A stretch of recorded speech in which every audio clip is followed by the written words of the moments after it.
Death da, Obi Nagan. Welcome to podcast number 134. So, last week, since I seen you last, I did work all of Saturday, actually. I did have a call in the morning, and then in the afternoon we had Carol's funeral at St. Mirren, and she passed away in France, and we actually used the coffin that come back from France. I tell you what, it was quite an ornate coffin, a lovely coffin, I must admit. So that was me afternoon. And then Saturday evening, we was in at St. Petrock's Church in Bodmin. Now, you might think that I spent half my life in churches. What the hang are you going there for in the evening for? Well, this was because the Wurzels were in concert in St. Petrock's Church. Now, for those of you that ain't from the West Country that have never heard the Wurzels, they started, I think, in about the mid-60s. They was led then by Adge Cutler. Fantastic man. He was the main man. He wrote the songs. Adge Cutler and the Wurzels.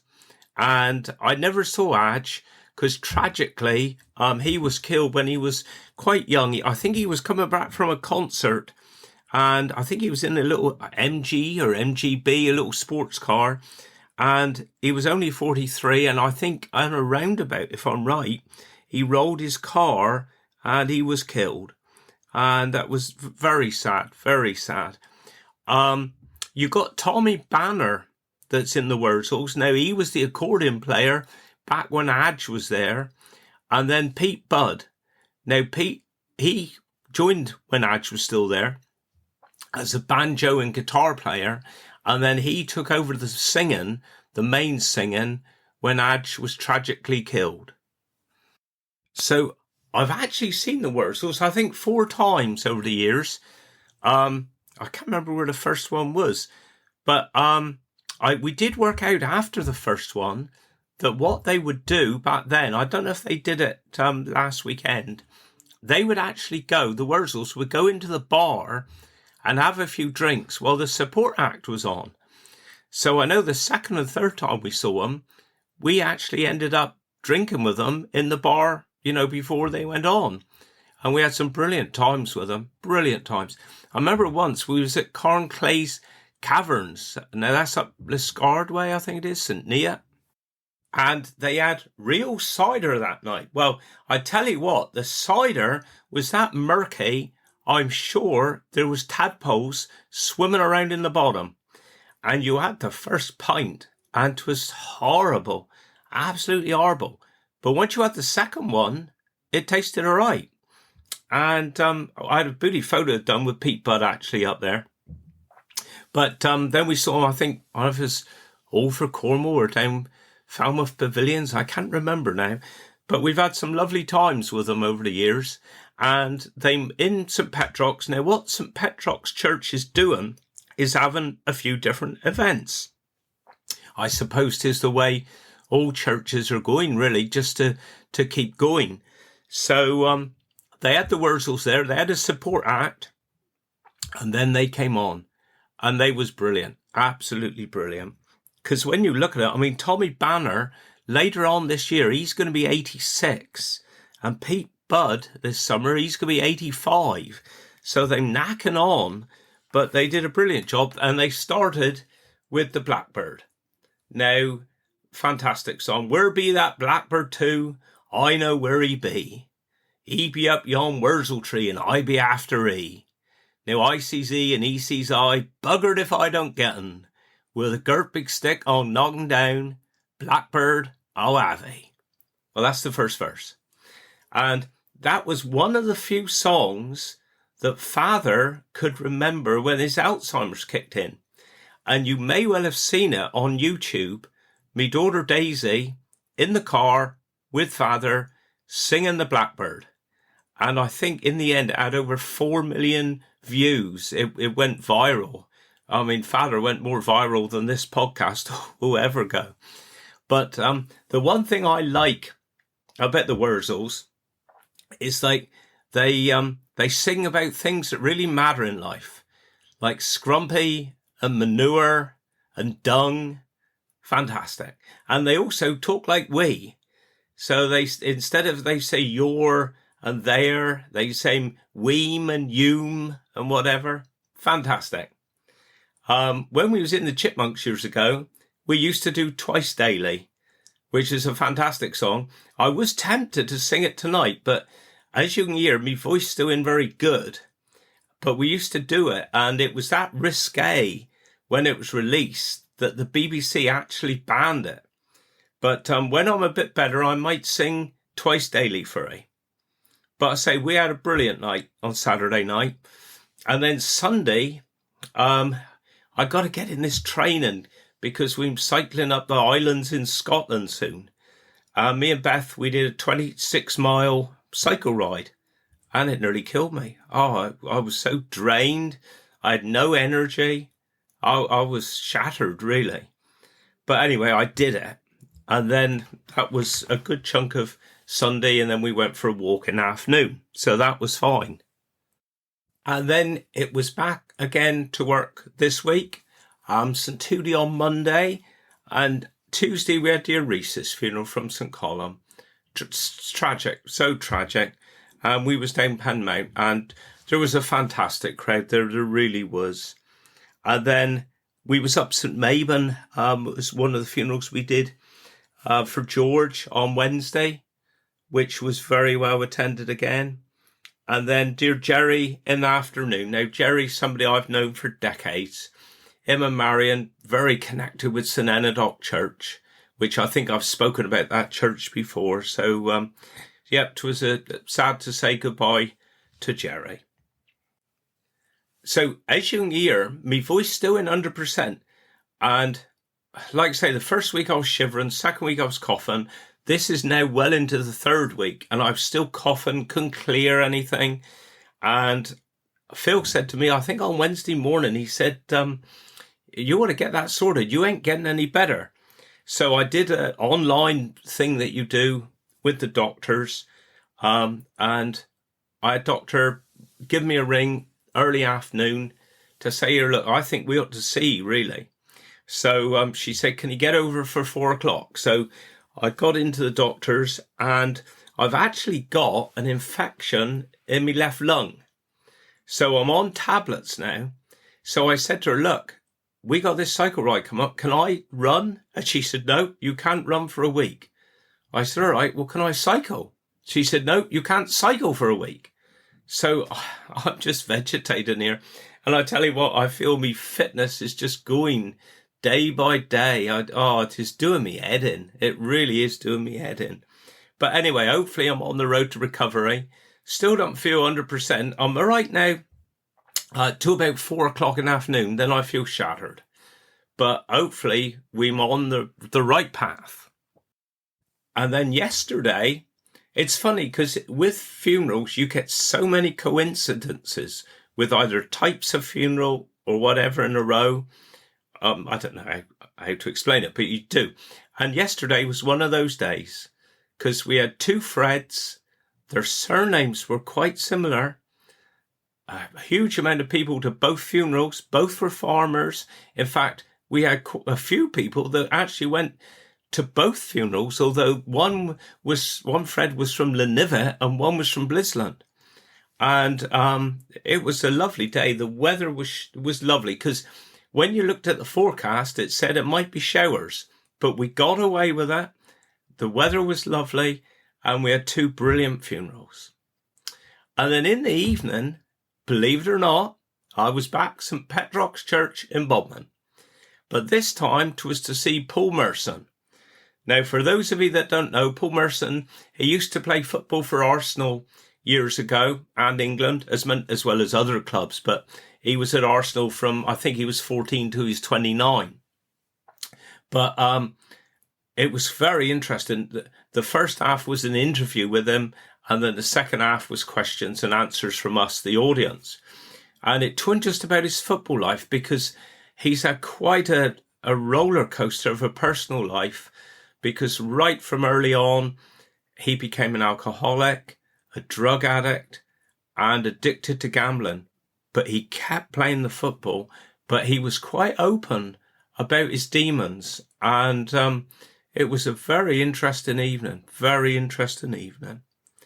And then today was a day for once I didn't have any funerals, which is, one, is unusual, but two, especially on a Friday, because Fridays is our busiest day of the week.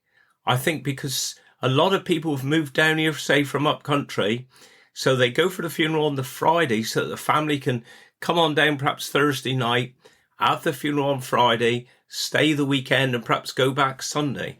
So it was unusual to have no funerals today. So I had pretty much a day of paperwork, although I did sneak off work for an hour this afternoon to do my interview for next week, which will be a little bit different, but I'm sure you'll like it. So that's been my week anyway. So what I want to do now is go over to the second part of me tribute to Frank. And we've had some lovely feedback again about Tony's tribute to his father. It's been proper. And when I was talking to Tony, obviously I had this cough and everything. We started the recorder rolling and we were talking about different things before we actually did our recording for the episode. And it was only when I was listening back, editing for tomorrow, or because I'm doing this Friday. So it was only when I was editing, I thought, oh, there's a story missing here. And Tony had actually said this story before we'd actually been recording proper. So I trawled back, I found it, and my technology ain't very good. So what I'm going to have to do is put a speaker up to the microphone because I want you to hear it, because 'tis a lovely story. Now, for those of you that know Jethro, who was a national hero here in Cornwall, a fantastic comedian. He used to live not too far away from here for a few years.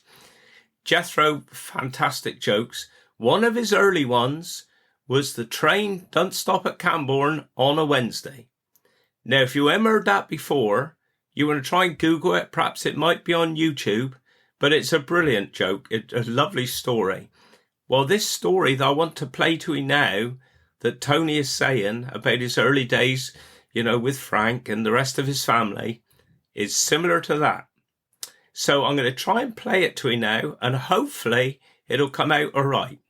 And then we'll go into part 2 of Tony's tribute to his father. So here 'tis, hopefully. Things were improving a bit, and Father got his first car.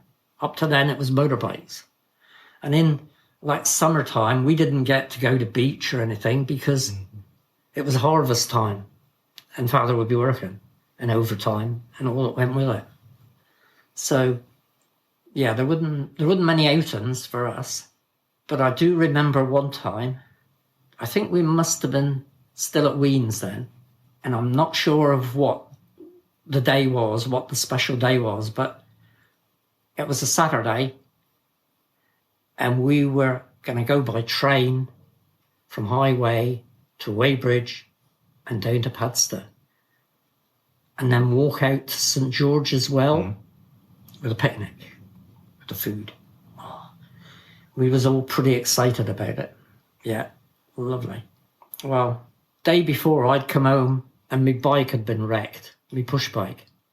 It was coming home from school, and boys, you get in a group and, playing about. And one of the big boys took my bike and ramming into the wall, bent the fork. So when I'd come home, pushing the bike, Father wasn't very pleased. Well, what have you done now? I said, well, you ain't going to believe it, but, it isn't my fault. Okay, well, next day we was supposed to cycle to Highway, and he said, right, only thing is you'll have to ride and tarry. Ride and tarry. Okay. And that meant 2 for one bike, right? Not on the crossbar, because it's probably a girl's bike anyway. And the way of doing it was for the first one to set off, ride the bike 2 telephone poles, drop them in edge, the other one to walk to the bike, pick up the bike, passing 2 telephone poles, and so on. So we was set off early, and they followed up on their bikes, and we all got to highway. Wow. Got on the platform. Father went to get the tickets.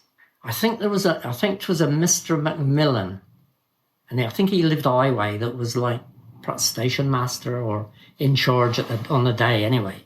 He said, look, I'm sorry, but the train doesn't stop here today. Oh, no. And he could see the disappointment on everybody's face. He said, there isn't much I can do. He said, but I'll try. He said, if the train hadn't left Ullarball, we might stand a chance, but you don't tell anybody, not a word to anybody, of what we're going to try and do. So he phones through to Ullarball, and he manages to catch a train there. And he said, right, over, pointed out exactly where to stand, and he said, you get on quick. So we was all in position, and the train was coming. And I always remember the driver looking out the window as he approached, and he's shaking his head. No, right, and laughing, you know. And he pulled up quick, and we hopped on, and away we went.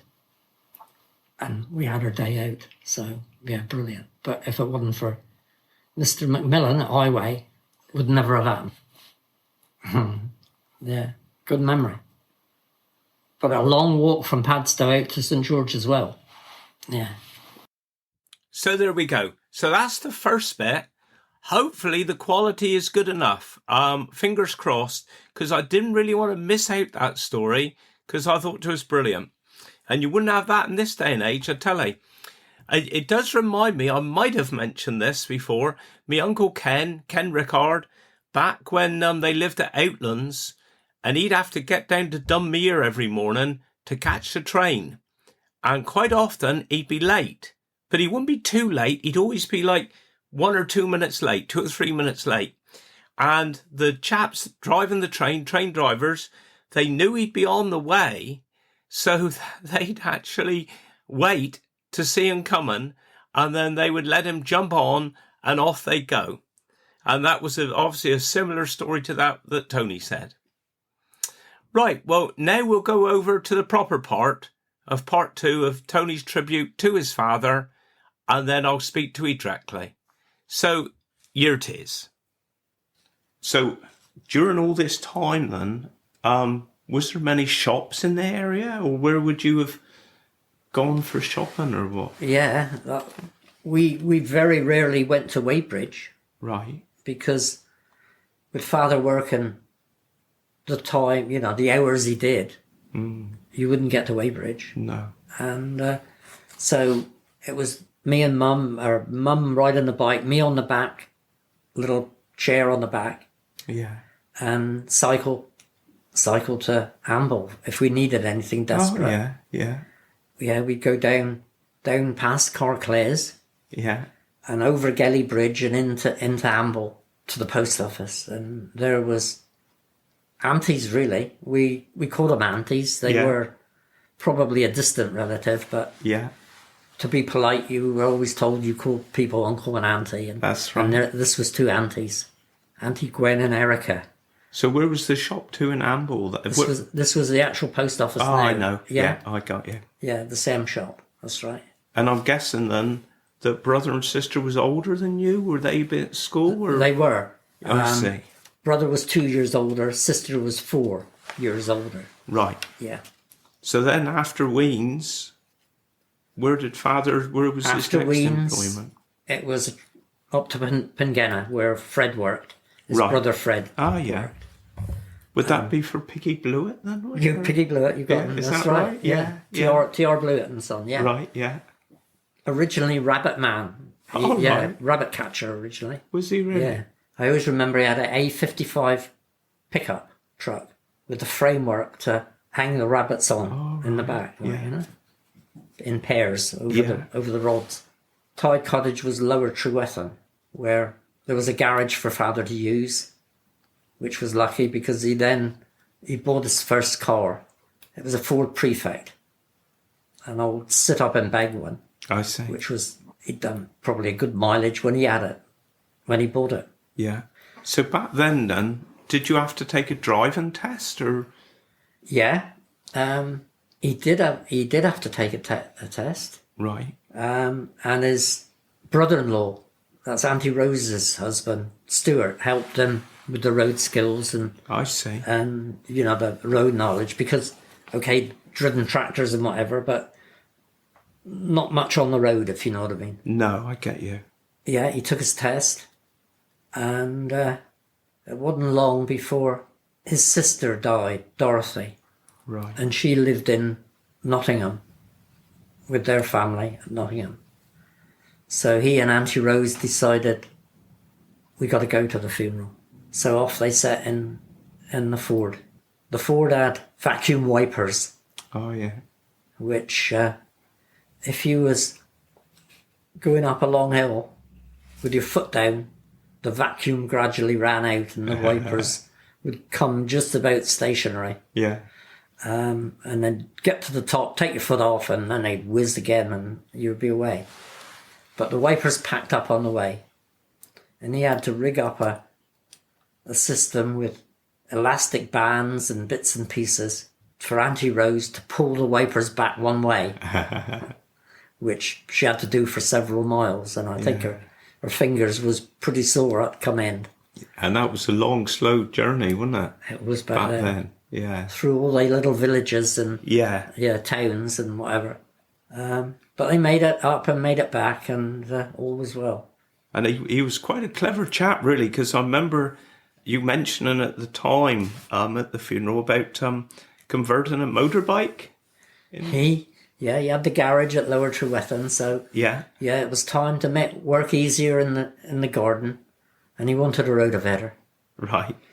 And Grandad had got to the age where he couldn't cope with the weight of the Enfield XWD he had. Right. So Father took that one on, and of course he had a spare bike, a little 250 BSA, Yeah. 1931, which he converted to a rotavator. Brilliant. And us kids had to help out, hold the light, and while he drilled and bolted and ran in the path with metal to heat up in the fire and come out and shaped it, and quite a performance. Yeah. All went well, and he got it all running. Right. And you had to start it by pulling the tines, which was deadly, really. So you tipped it up and you pulled the tines towards it, and hopefully it would fire up and run. And it was only used in first gear because any other gear was too fast. Yeah. But it would dig and dig. And we thought, right, we're away now. We're free from now on. But no, it didn't work out that way. It was, oi, want you boys? And there was a rope and a pole to hold him back because he would dig too fast. Too fast. Too fast. Couldn't hold him. One thing that surprised me, because Father saw so much change, but also he was quite good with electrics. He was good with electrics. Right. Yeah. He took a postal course on electrics with an examination thing at the end, and did quite well in that. He studied up television and radio and did a lot of radio repairs and TV repairs, I wouldn't have a clue where to start, to be honest. That was his hobby, really, something different, I suppose, from the farm work. Yeah, exactly. And like you say, he always gardened if he could to always gardened. Grow veg. Yeah. Yeah. Yeah, always did the veg thing. Sold some veg, used to sell lettuce and whatever to like retailers and whatever. Yeah. And then Pengenna, was that his last job before he retired? Yeah, that was, he worked there until he retired. Yeah. And he and Mother then moved to Rock Villas in a council flat down at Rock. Yeah. They had a few trips out, not many trips away, but they love Cornwall. Yeah. And local places and visiting family was what they wanted, really. Yeah. And he still did a bit of gardening then? He did a bit of gardening. He did veg gardening up here with us. And he used the rotavator on his 96th birthday. Did he really? We've got a bit of film of that somewhere. Really? Yeah. God. And the rotavator's still here. Still usable today. Fantastic. Yeah. And unfortunately, Mother passed away during COVID, which wasn't an easy time at all. No. And Father lived on alone at the flat with the help of Kaylee. Yeah. She visited regularly. And recently, he'd had a few falls. And there was one time that he fell and needed hospital attention, really, because he was on blood thinners at the time. And they said, look, you need to go to hospital to be checked out. I see. So he went down and they said, look, we want to keep you in overnight, because he'd cut his head and they'd glued it up, but they weren't quite sure of it, and stay in overnight. So we went down the next morning. Oh, get me out of here. He said, get me out of here. He said, the food's awful. He said, there's no gravy, salt or pepper. He said, there's no peace and quiet. Can't cope with it. Oh. So he signed himself out that morning. Did he really? Yeah. Came home and he did reasonably well, but he had several falls which he bounced back from. He was pretty tough. And I think it was a Saturday that Becca had gone down, her daughter had gone down, and she'd phoned saying, look, Grandad, he isn't so well. You better come down. So we went down and he wasn't well. So I decided to stay the night rather than get called out, because we'd been called out several times in the middle of the night. And about 6 o'clock in the morning, I heard and rose and went into and said, well, what's on, Father? And he said, I want to go to the toilet, I want to go to the bathroom. So I took him to the bathroom. I said, give us a shout later when you're ready. And he gave the shout. Oh, I'll have breakfast now. So come out, sat at the table, kitchen table, I had breakfast. Okay, now to me chair. And he walked with the frame to the chair and sat down, reclined, and I suppose it was hour and a half, and he passed. He didn't have to go into a home, he didn't have to go into hospital, he was home, which was exactly what he wanted, really. Because I think you said, didn't you, that Kaylee used to pop in and out? Oh, lovely, yeah. Yeah. But, she did an awful lot. And Becca, our daughter. Yeah. But lovely that he was home. Yeah. So I think to finish off this tribute to Father, really, I love the sentence you used in the chapel to round off his eulogy.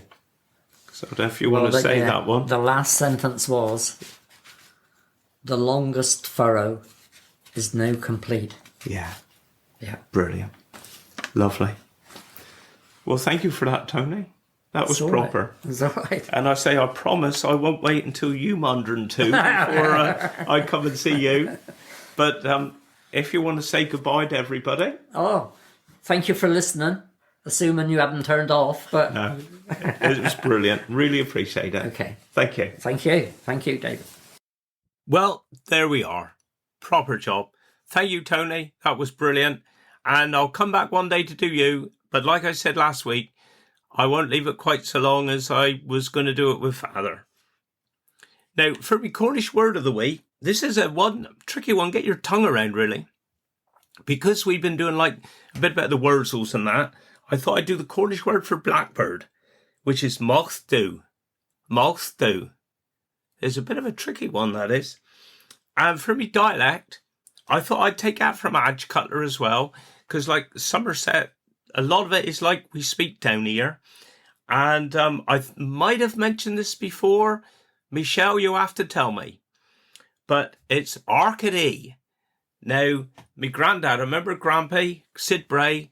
He used to say that. If somebody was talking, he'd say, "Oh, Arcady." And I thought I would use that one because I think 'twas the Wurzels' first album that there is a song which is called Arcady Jacko. So I thought, we'd use that. And it's actually the chorus. I'll read you a bit of the chorus, but it says, Arcady Jacko, 'tis a yarn I've heard. T'other morning at the Old White Lion, ver nigh word for word. Arcady Jacko, true as it can be. Old Dan O'Windle told I, and he's a bigger liar than thee. So there we go. Arcady.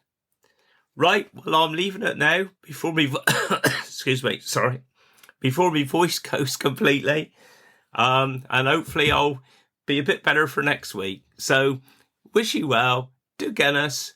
Curt Obus Ficken.